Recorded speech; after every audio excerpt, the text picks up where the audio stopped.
Hello, Thomas Smedley here with T's Doghouse. I wanted to share some thoughts with you from the doghouse today. Training dogs is a very rewarding thing to do.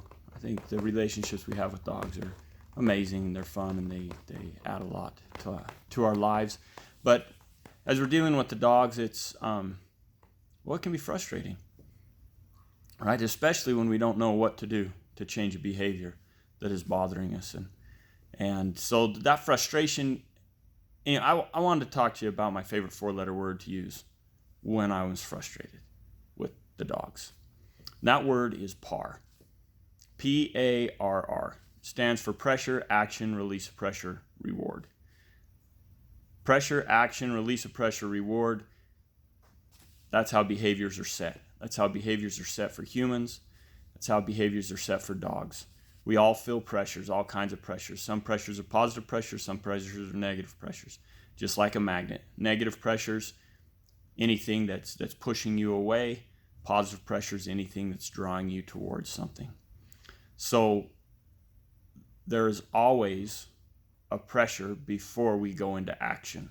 It doesn't matter what action. There's always a pressure that brings on action. Without pressure, there would be no action. Right? We wouldn't even survive. So that's the number one thing, is we got to realize that there's pressures.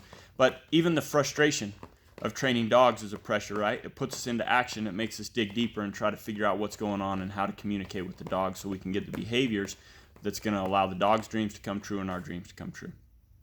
So I always apply that word, and I'll illustrate to you how I apply that word. I always need to check and make sure that I understand what the pressure is that's bringing on the actions.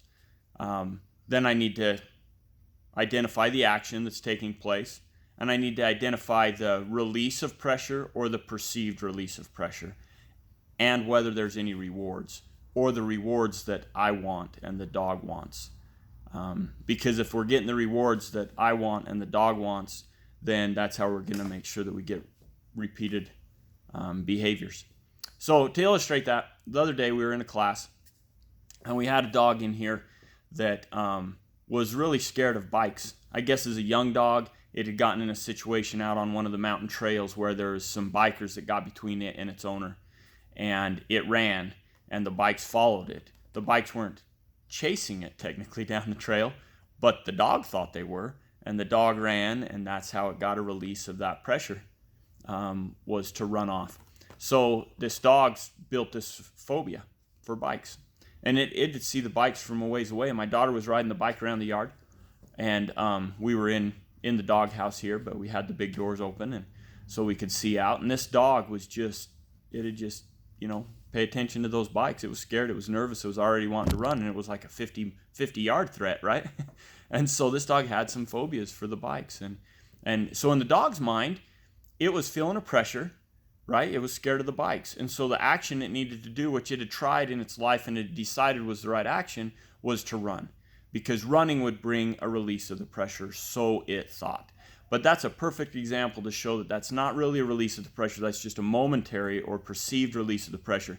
Because as soon as another bike comes around, the same pressures are there, the same fears are there, the same problems are there. And that dog lives with that pressure its whole life. Because the action it's choosing really doesn't remove the pressure. It just gives a perceived removal of the pressure. So that dog, to have its dreams come true, for it to be able to function in life, go everywhere with its owner, and have a happy life, it needed to overcome the fear of the bikes. It needed to realize that it could avoid the bikes, but it didn't need to run from the bikes. If it learned that it could be around bikes, got comfortable with bikes, even looked at bikes as something that were a sign of an outing and something fun that they were going to do, now that would be a true release of the pressure. Because the dog would no longer have a phobia of the bikes. It would understand bikes. It would be fine about bikes. In fact, it might even like bikes. Therefore, it's removed the pressure, right?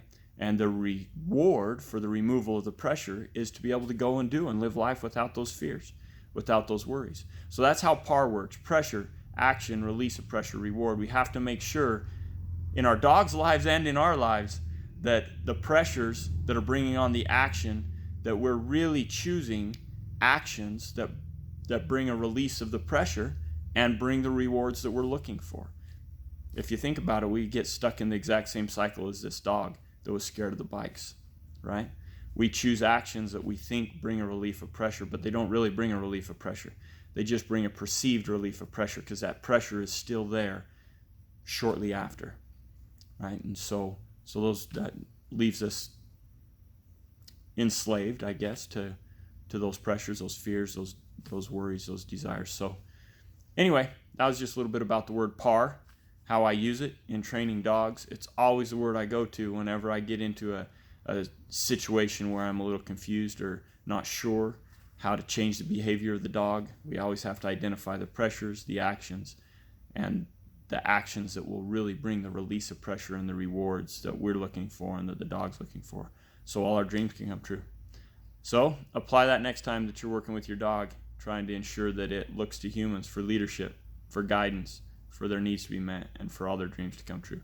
Thanks for joining me. We'll see you later.